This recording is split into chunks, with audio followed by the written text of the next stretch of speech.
Hello and welcome back to the lab where we take your questions and turn them into experiments. My name is Mitch. And I'm Greg, and what if I told you that there was a list of questions that could make you fall in love with a stranger? Well, it turns out there was actually a study done where they took a specific set of 36 questions, had two complete strangers ask them to each other, and it increased the likelihood that they would fall in love. And obviously, in general, just doing one experiment doesn't prove anything, but we thought it would be awesome to get two strangers in here, force them to do this experiment, and see what happens. So this is what happened.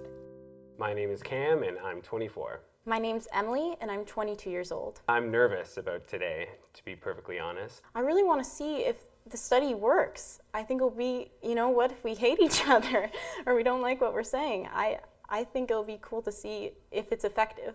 Hey, how's it going? Great, how are you? Good, Emily, right? Yes, Cam. Cool. Very nice to meet you. Yeah, nice to meet you too. Are you nervous at all for this? Yes. Yeah, me too. We can just get started. So, the first question. Given the choice of anyone in the world, whom would you want as a dinner guest? Instinctually, I want to say Clint Eastwood. Nice. I would say probably like Neil Armstrong or something like that. I think I would like to be famous, I guess. Not an A-list celebrity or anything like that. Maybe a D-list one where some people would know who you are. You be that guy.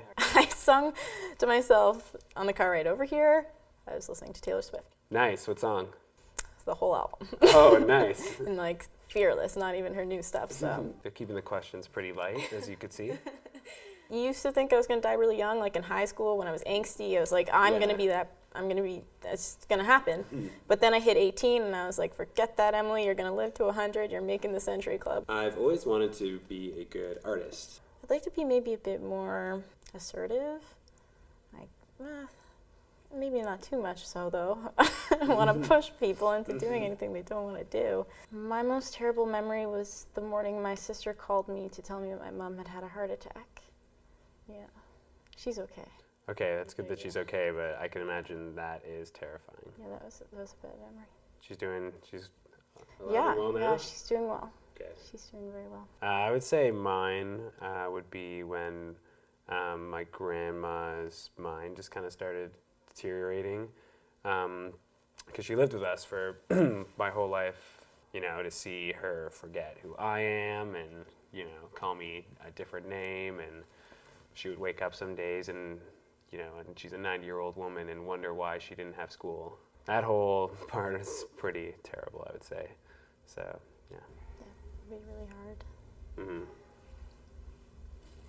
I know people need affection, and I do too, but I have to more think about sometimes my actions. People need validation sometimes, and they need to hear that or see you by touch, stuff like that. Romantic love hasn't been a big role in my life for the past a little over a year now. I'm trying to be a bit more cautious about who I give and receive that love from, because it is so important. I have a stuffed animal, Buster. He's a dog, so I probably might save Buster. Mine's Fluffy. He's also a dog. Oh, okay. Buster and Fluffy should meet one day.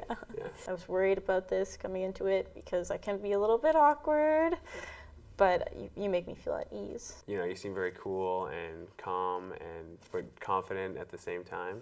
So I guess that's 3. But yeah, you definitely have a good personality. I also like what you're wearing. Oh, thank you. I think those colors really complement you and they make you look handsome. Cool, thank you. You're welcome. I like your face. It's a nice face. Your face is very symmetrical, which nice. is something we subconsciously look for, but because I know that, I consciously look for. I say like a lot, like this, like that, but you're very, very well spoken. I actually swear all the time. Nice. I'm trying really hard. Shit, fuck, all right. Curse like a sailor? Yeah. It would be nice to have someone that you could literally say anything and everything, and they would still like you and respect you and not think you're a big weirdo. You have a very, very nice smile. I would definitely make out with you. Okay. Yeah, I was kind of thinking about that, on our break. I was like, yeah, I would definitely make out with him. Yeah, I think he's pretty attractive. We have a lot of things in common, and I like what I like, so it's a good thing. I think it's a good thing that, we can have a lot of stuff in common. I expected it to be a lot more awkward, but it was more just exciting. Yeah. I like you. You're cool. Yeah, thank you. Yeah, it was interesting getting to know a lot about you because a lot of those questions aren't necessarily stuff you'd say right away or even sometimes ever to someone. Would you guys like to see each other again after this? Yeah, I would like to see him again.